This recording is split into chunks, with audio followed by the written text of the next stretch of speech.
ಈ ಮಧ್ಯೆ ಮತ್ತೊಂದು ಬ್ರೇಕಿಂಗ್ ಅಪ್ಡೇಟ್ ಲಭ್ಯವಾಗ್ತಾ ಇದೆ. ರಾಜೀನಾಮೆಯ ವಿಚಾರವನ್ನ ಅಲ್ಲಗೆಳೆದಿದೆ ಸಚಿವ ನಾಗೇಂದ್ರ ಅವರ ಕಚೇರಿ.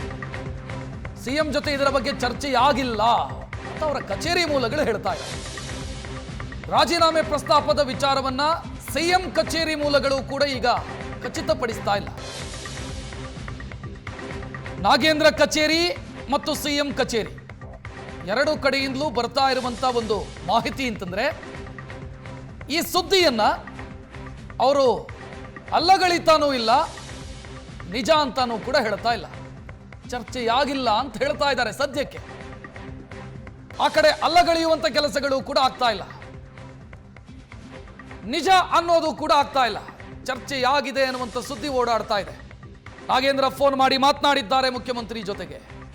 ಮುಖ್ಯಮಂತ್ರಿ ಹೇಳಿದ್ದಾರೆ, ಸ್ವಲ್ಪ ಕಾಯಿರಿ, ನಾನು ವರಿಷ್ಠರ ಜೊತೆಗೆ ಮಾತನಾಡ್ತೀನಿ ಇದರ ಬಗ್ಗೆ.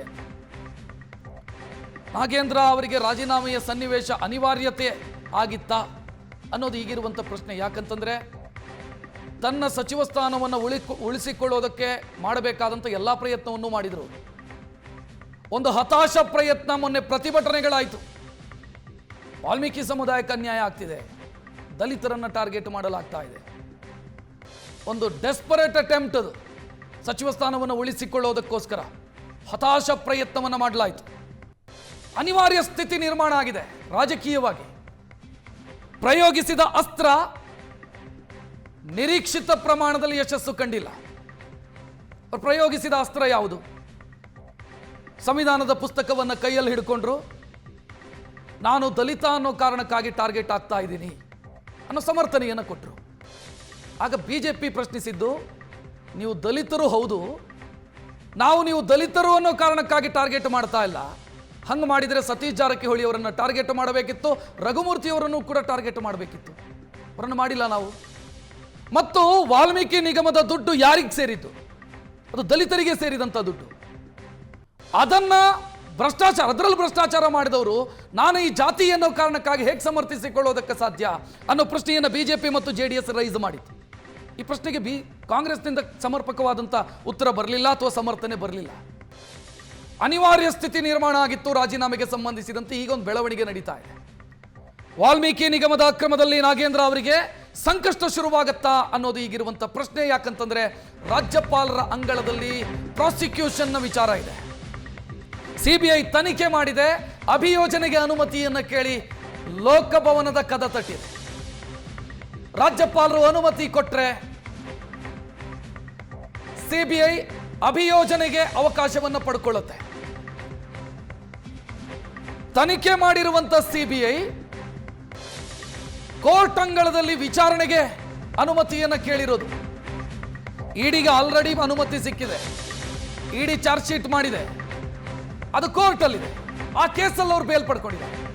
ಬೇಲ್ ಪಡ್ಕೊಂಡು ಆಚೆ ಬಂದಿದ್ದಾರೆ. ಮೊನ್ನೆ ಅವರಿಗಿದ್ದಂತ ಬೇಲ್ ಕಂಡೀಷನ್ ಅನ್ನ ರಿಲೀಫ್ ಕೊಡಲಾಗಿತ್ತು. ಕೋರ್ಟ್ ಅನುಮತಿ ಪಡೆಯದೆ ರಾಜ್ಯ ಬಿಟ್ಟು ಹೋಗಂಗಿಲ್ಲ ಅನ್ನುವಂಥ ಕಂಡೀಷನ್ ಏನಿತ್ತು, ಅದರಿಂದ ವಿನಾಯಿತಿ ಕೊಡ್ತು ಕೋರ್ಟ್. ಯಾಕಂತಂದ್ರೆ ಅವರು ಸಚಿವರು ಅನ್ನೋ ಕಾರಣ. ಅವರು ಸಚಿವರು ದೇಶದಾದ್ಯಂತ ಓಡಾಡುವಂತ ಸ್ಥಿತಿ ಇರುತ್ತೆ, ಓಡಾಡಬೇಕಾಗತ್ತೆ. ಆ ಕಾರಣಕ್ಕಾಗಿ ನಾವು ಬೇಲ್ ಕಂಡೀಷನ್ ಅನ್ನು ವಿನಾಯಿತಿ ಕೊಡ್ತೀವಿ. ಈಗ ಮತ್ತೊಂದು ಪ್ರಾಸಿಕ್ಯೂಷನ್ಗೆ ಅನುಮತಿ ಕೇಳಿರೋದು ಸಿಬಿಐ. ಈಗ ಇದರ ಬಗ್ಗೆ ಹೆಚ್ಚಿನ ವಿಶ್ಲೇಷಣೆಗೆ ನಮ್ಮ associate editor Prashant Nath phone ಸಂಪರ್ಕದಲ್ಲಿ. ಪ್ರಶಾಂತ್ ನಾಥ್, ಇದು ಎಕ್ಸ್ಪೆಕ್ಟೆಡ್ ಆಯಿತು ಅಥವಾ ಅನಿವಾರ್ಯ ಸ್ಥಿತಿ ನಿರ್ಮಾಣ ಆಗಿತ್ತಾ ನಾಗೇಂದ್ರ ಅವರ ಪಾಲಿಗೆ? ಲಕ್ಷದ ಇದರಲ್ಲಿ ಎರಡು ಸಂಗತಿಗಳು ನಿಶ್ಚಿತವಾಗಿ ಕಾಣ್ತಾ ಇವೆ. ಒಂದು, ಭಾರತೀಯ ಜನತಾ ಪಾರ್ಟಿಯ ಕರ್ನಾಟಕ ಏನ್ ಯೂನಿಟ್ ಇದೆ, ಇದು ಈ ಮಟ್ಟಕ್ಕೆ ಈ ಹೋರಾಟವನ್ನ ತೆಗೆದುಕೊಂಡು ಹೋಗುತ್ತೆ ಅಂತಕ್ಕಂಥ ಆಂಟಿಸಿಪೇಷನ್ ಕಾಂಗ್ರೆಸ್ ನಲ್ಲಿ ಇರ್ಲಿಲ್ಲ. ನಿಶ್ಚಿತವಾಗಿ ಒಂದೆರಡು ದಿನಗಳ ಕಾಲ ಗದ್ದಲ ನಡೀಬಹುದು. ಆದ್ರೆ ಒಟ್ಟಾರೆ ನಾಗೇಂದ್ರರ ರಾಜೀನಾಮೆ ಕೊಡ್ಲೇಬೇಕು ಅಂತಕ್ಕಂಥ ಹೋರಾಟ ಏನಿದೆ, ಅದು ಸದನದಿಂದ ಈಗ ಸದನದ ಹೊರಗಡೆ ಕೂಡ ನಡೆಯಲಿದೆ.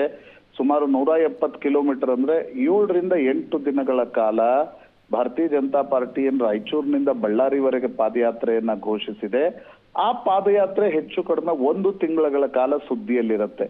ಅದು ಕೂಡ ಡಿ ಕೆ ಶಿವಕುಮಾರ್ಗೆ ತಲೆನೋವನ್ನ ತರ್ತಕ್ಕಂಥ ಸಂಗತಿ. ಯಾಕಂದ್ರೆ ಉಳಿದಿದ್ದೇ 2 ವರ್ಷದಲ್ಲಿ ನಾಗೇಂದ್ರರ ವಿಚಾರವನ್ನೇ ಪ್ರತಿಪಕ್ಷಗಳು ಹೋರಾಟ ಮಾಡ್ತಾ ಕೂತಂದ್ರೆ ನಿಶ್ಚಿತವಾಗಿ ಈಗಾಗಲೇ ನೋಡಿ 15 ST ಸೀಟ್ಗಳನ್ನ ಕಳೆದ ಬಾರಿ ಕಾಂಗ್ರೆಸ್ ಗೆದ್ದಿತ್ತು. ರಾಜಣ್ಣ ಜನರಲ್ ಸೀಟ್ ನಲ್ಲಿ ಗೆದ್ದಿದ್ರು ಬಿಟ್ರೆ ಇಡೀ ST ಸಮುದಾಯ ಹೆಚ್ಚು ಕಡಿಮೆ ಕಳೆದ ಬಾರಿ ಕಾಂಗ್ರೆಸ್ ಜೊತೆಗೆ ನಿಂತಿತ್ತು.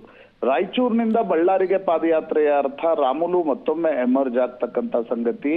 ಅದು ಕೂಡ ಕಾಂಗ್ರೆಸ್ಗೆ ಒಂದು ಮುಂದಿನ ಚುನಾವಣೆಯಲ್ಲಿ ಸೆಟ್ ಬ್ಯಾಕ್ ಅನ್ನ ತರಬಹುದು ಅಂತಕ್ಕಂಥ ಆತಂಕ ಕೂಡ ಕಾಂಗ್ರೆಸ್ ನಲ್ಲಿದೆ. ಒಂದು ಭಾಗ ಪೊಲಿಟಿಕಲಿ ಬಿಜೆಪಿ ಮಾಡ್ತಾ ಇರತಕ್ಕಂಥ ಪ್ರತಿಭಟನೆ ಅನ್ನೆಸೆಸರಿಯಾಗಿ ಒಂದು ತಲೆನೋವನ್ನ ತರ್ತಿದೆ ಅನ್ನೋದು ಡಿ ಕೆ ಶಿವಕುಮಾರ್ಗೂ ಡೇ 1 ಇಂದ ಅನ್ನಿಸ್ಲಿಕ್ಕೆ ಶುರು ಆಗಿತ್ತು. ಎರಡನೇ ಪ್ರಶ್ನೆ ಬಹುತೇಕ ಇರ್ತಕ್ಕಂಥದ್ದು, ನಾಳೆ ಒಂದು ವೇಳೆ ರಾಜ್ಯಪಾಲ ತಾವರ್ ಚಂದ್ ಗೆಹ್ಲೋಟ್ CBI ಪ್ರಾಸಿಕ್ಯೂಷನ್ಗೆ ಅನುಮತಿ ಕೊಟ್ಟಲ್ಲಿ ಹೆಚ್ಚು ಕಡಿಮೆ ಮುಂದಿನ ದಿನಗಳಲ್ಲಿ ನಾಗೇಂದ್ರ ವಿಚಾರವೇ ಹೆಚ್ಚು ಚರ್ಚೆ ಆಗತ್ತೆ ವಿನಃ ಸರ್ಕಾರ ಏನ್ ಮಾಡ್ತಾ ಇದೆ ಬೇರೆ ಬೇರೆ ವಿಚಾರಗಳು ಚರ್ಚೆ ಆಗಲ್ಲ. ಆ ಕಾರಣದಿಂದ ನಾಗೇಂದ್ರ ರಾಜೀನಾಮೆ ಪಡೆಯೋದು ಉತ್ತಮ ಅಂತಕ್ಕಂಥ ಒಂದು ಅಭಿಪ್ರಾಯಕ್ಕೆ ಮುಖ್ಯಮಂತ್ರಿಗಳು ಬಂದಂತಿದೆ. ಹೈಕಮಾಂಡ್ ಕೂಡ ಅದಕ್ಕೆ ಒಪ್ಪಿಗೆಯನ್ನು ಸೂಚಿಸಿದಂತೆ ಕಾಣ್ತಾ ಇದೆ.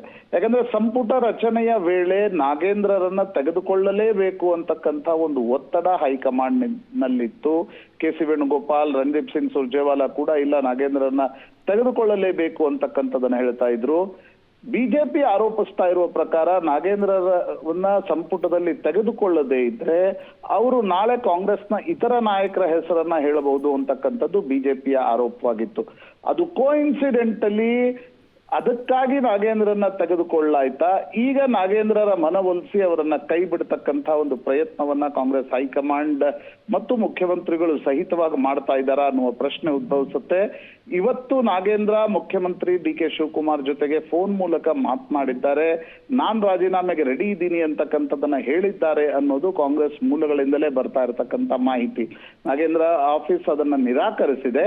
ಆದ್ರೆ ನಾಳೆ ಮುಖ್ಯಮಂತ್ರಿಗಳು ದಿಲ್ಲಿಗೆ ಹೋದ ನಂತರ ಹೈಕಮಾಂಡ್ ಜೊತೆ ಮಾತುಕತೆ ನಡೆಸಿದ ನಂತರ ಒಂದ್ ವೇಳೆ ಸಂಪುಟ ಪುನಾರಚನೆಯ ಒಂದು ಪ್ರಶ್ನೆಯೂ ಕೂಡ ಇದೆ. ಹೀಗಾಗಿ ನಾಗೇಂದ್ರರ ರಾಜೀನಾಮೆಯನ್ನ ಪಡೆದು ಅಲ್ಲಿ ತುಕಾರಾಂ ಪತ್ನಿಗೆ ಒಂದು ಅವಕಾಶವನ್ನ ಕೊಟ್ಟು ಬಸವರಾಜ್ ಶಿವಣ್ಣವರವರನ್ನ ಸಂಪುಟಕ್ಕೆ ತೆಗೆದುಕೊಳ್ಳತಕ್ಕಂಥ ಒಂದು ಪ್ರಯತ್ನ ಕಾಂಗ್ರೆಸ್ ನಲ್ಲಿ ನಡೀತಾ ಇದೆ. ಯಾಕಂದ್ರೆ ನೋಡಿ, ನಿನ್ನೆ ಒಳ ಮೀಸಲಾತಿ ಕುರಿತಂತೆ ಏನೊಂದು ಸಮಾವೇಶವನ್ನ ಕರೆಯಲಾಗಿತ್ತು. ಅಲ್ಲಿ ಮುಖ್ಯಮಂತ್ರಿಗಳು ಮಾತನಾಡಿದ ರೀತಿ ಕೂಡ ಕಾಂಗ್ರೆಸ್ ನಲ್ಲಿ ಒಂದು ರೀತಿಯಾಗಿರ್ತಕ್ಕಂಥ ಮುಜುಗರವನ್ನ ಹೆಚ್ಚು ತರ್ತಕ್ಕಂಥ ವಿಷಯ. ಯಾಕಂದ್ರೆ ಸಿದ್ದರಾಮಯ್ಯನವರು ಇದೇ ರೀತಿ ಮಾತಾಡ್ತಾ ಹೋದ್ರೆ ಇನ್ನೊಂದಿಷ್ಟು ಒಂದು ಅಂತಃಕಲಹ ಜಾಸ್ತಿ ಆಗತ್ತೆ ಅಂತಕ್ಕಂಥ ಆತಂಕ ಕೂಡ ಇದೆ.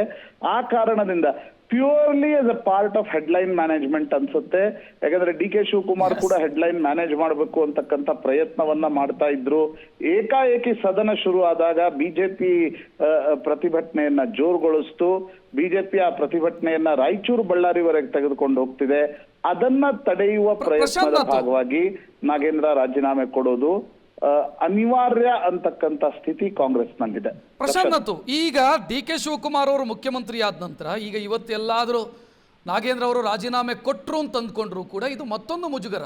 ನಾವು ಗಮನಿಸಿದ್ರೆ ರಾಮಲಿಂಗಾರೆಡ್ಡಿ ಅವರ ರಾಜೀನಾಮೆಯ ಪ್ರಹಸನ, ಆನಂತರ ಕ್ಯಾಬಿನೆಟ್ ರಚನೆಯ ಸಂದರ್ಭದಲ್ಲಿ ಅಥವಾ ವಿಸ್ತರಣೆಯ ಸಂದರ್ಭದಲ್ಲಿ ಮಾಂಕಾಳ ವೈದ್ಯ ಅವರ ಹೆಸರಿತ್ತು, ಅದು ಡಿಲೀಟ್ ಆಯಿತು. ಗಾಯತ್ರಿ ಶಾಂತೇಗೌಡ ಹೆಸರಿತ್ತು, ಅದು ಬದಲಾಯಿತು. ಈಗ ನಾಗೇಂದ್ರ ಅವರ ವಿಚಾರ ಪದೇ ಪದೇ ಮುಜುಗರ ಸೃಷ್ಟಿಯಾಗ್ತಾ ಇದೆ. ಅದು ಯಾವುದು ಡಿ ಕೆ ಶಿವಕುಮಾರ್ ಕಾರಣಕ್ಕಾಗಿ ಸೃಷ್ಟಿಯಾಗ್ತಾ ಇರೋ ಮುಜುಗರ ಅಲ್ಲ, ಹೈಕಮಾಂಡ್ ಕಾರಣಕ್ಕಾಗಿ ಆಗ್ತಾ ಇರುವಂತ ಮುಜುಗರನ ಇದು. ನೋಡಿ, ಯಾರಿಂದಲೇ ಮುಜುಗರ ಸೃಷ್ಟಿಯಾಗ್ತಾ ಇದ್ರು ಕೂಡ ಅಂತಿಮವಾಗಿ ಅದಕ್ಕೆ ಉತ್ತರವನ್ನ ಕೊಡಬೇಕಾದದ್ದು ಮುಖ್ಯಮಂತ್ರಿಗಳ ಜವಾಬ್ದಾರಿಯಾಗಿರುತ್ತೆ. ಯಾರು ಟೀಮ್ ಕ್ಯಾಪ್ಟನ್ ಆಗಿರ್ತಾರೆ ಅವರ ಜವಾಬ್ದಾರಿಯಾಗಿರ್ತಾರೆ. ಈಗ ಕೋಚ್ ಏನ್ ಮಾಡಿದ್ರು, ಇತರ ತಂಡದವ್ರು ಏನ್ ಮಾಡ್ತಿದ್ದಾರೆ ಅನ್ನೋಕ್ಕಿಂತ ಟೀಮ್ ಕ್ಯಾಪ್ಟನ್ ಅದಕ್ಕೆ ತಲೆಯನ್ನ ಕೊಡಬೇಕಾಗತ್ತೆ. ರಾಮಲಿಂಗಾರೆಡ್ಡಿ ಅವರ ರಾಜೀನಾಮೆಯ ಪ್ರಹಸನ ಏನಿತ್ತು, ದಟ್ ವಾಸ್ ಪೊಲಿಟಿಕಲ್. ಅದು ಬೆಂಗಳೂರಿಗೆ ಸೀಮಿತವಾಗಿತ್ತು. ಬೆಂಗಳೂರು ಅಭಿವೃದ್ಧಿ ವಿಷಯದಲ್ಲಿ ನನಗೆ ಇಲಾಖೆಯನ್ನ ಕೊಡಬೇಕು ಅಂತಕ್ಕಂಥದ್ದು ರಾಮಲಿಂಗಾರೆಡ್ಡಿ ಅವರ ವಾದವಾಗಿತ್ತು. ಅದು ಪೊಲಿಟಿಕಲ್ ಆಗಿತ್ತು. ಸಂಪುಟ ರಚನೆಯ ಪ್ರಶ್ನೆಯು ರಕ್ಷತ್ ಹೆಚ್ಚು ಕಡಿಮೆ ಕರ್ನಾಟಕದಲ್ಲಿ ಎಲ್ಲಾ ಸಂಪುಟ ರಚನೆಯಲ್ಲೂ ಕೂಡ ಇದೇ ರೀತಿಯಾಗಿರ್ತಕ್ಕಂಥ ಗದ್ದಲ ಗಲಾಟೆಯನ್ನ ನಾವು ನೋಡಿದೀವಿ. ಹೀಗಾಗಿ ಪೊಲಿಟಿಕಲ್ ವಿಷಯಗಳು ಬೇರೆ, ಇಲ್ಲಿ ಲೀಗಲ್ ಕಾಂಪ್ಲಿಕೇಶನ್ಸ್ ಇವೆ. ನಾಳೆ CBI ತನಿಖೆಯನ್ನ Okay. ಶುರು ಮಾಡಿದ್ರೆ 1 ತಿಂಗಳು 2 ತಿಂಗಳ ಕಾಲ ನಾಗೇಂದ್ರ ಪ್ರಕರಣವೇ ಎಲ್ಲವನ್ನ ಇಡೀ DK ಶಿವಕುಮಾರ್ ಮಾಡ್ತಕ್ಕಂತ ಘೋಷಣೆಯನ್ನ ನಾಗೇಂದ್ರ ಅವರ ಪ್ರಕರಣ ಆಪೋಷಣ ತೆಗೆದುಕೊಳ್ಳುತ್ತೆ. ನಾಳೆ ಅಲ್ಲಿ ಪಾದಯಾತ್ರೆ ನಡೆದ್ರೆ ಬಿಜೆಪಿಗೆ ಒಂದು ರೀತಿಯಾಗಿರ್ತಕ್ಕಂಥ ಶಕ್ತಿ ತುಂಬಿದಂತಾಗತ್ತೆ. ಆ ಕಾರಣಕ್ಕೋಸ್ಕರ DK ಶಿವಕುಮಾರ್ ಕೂಡ ನಾಗೇಂದ್ರರ ರಾಜೀನಾಮೆ ಪಡೆಯುವುದು ಉತ್ತಮ ಅನ್ನುವ Yes. ಅಭಿಪ್ರಾಯವನ್ನ ಹೈಕಮಾಂಡ್ಗೆ ಹೇಳಿದಂತಿದೆ. Yes. ನಾಳೆ ಹೈಕಮಾಂಡ್ ಒಂದು ಅಂತಿಮ ತೀರ್ಮಾನವನ್ನ ತೆಗೆದುಕೊಳ್ಳುತ್ತೆ. ಬಟ್ ನಾಗೇಂದ್ರರನ್ನ ಬಿಟ್ಟರೂ ಕೂಡ ಅಷ್ಟು ಸುಲಭವಾಗಿ ಎಲ್ಲವನ್ನ ಮ್ಯಾನೇಜ್ ಮಾಡ್ಲಿಕ್ಕೆ ಆಗಲ್ಲ. Yes. ಅದನ್ನ ಮುಂದಿನ ದಿನಗಳಲ್ಲಿ ಕಾಂಗ್ರೆಸ್ ಮತ್ತು DK ಶಿವಕುಮಾರ್ ಹೇಗ್ ಮಾಡ್ತಾರೆ. ಥ್ಯಾಂಕ್ ಯು ಪ್ರಶಾಂತ್ ನಾಥ್ ಮಾಹಿತಿಗೆ.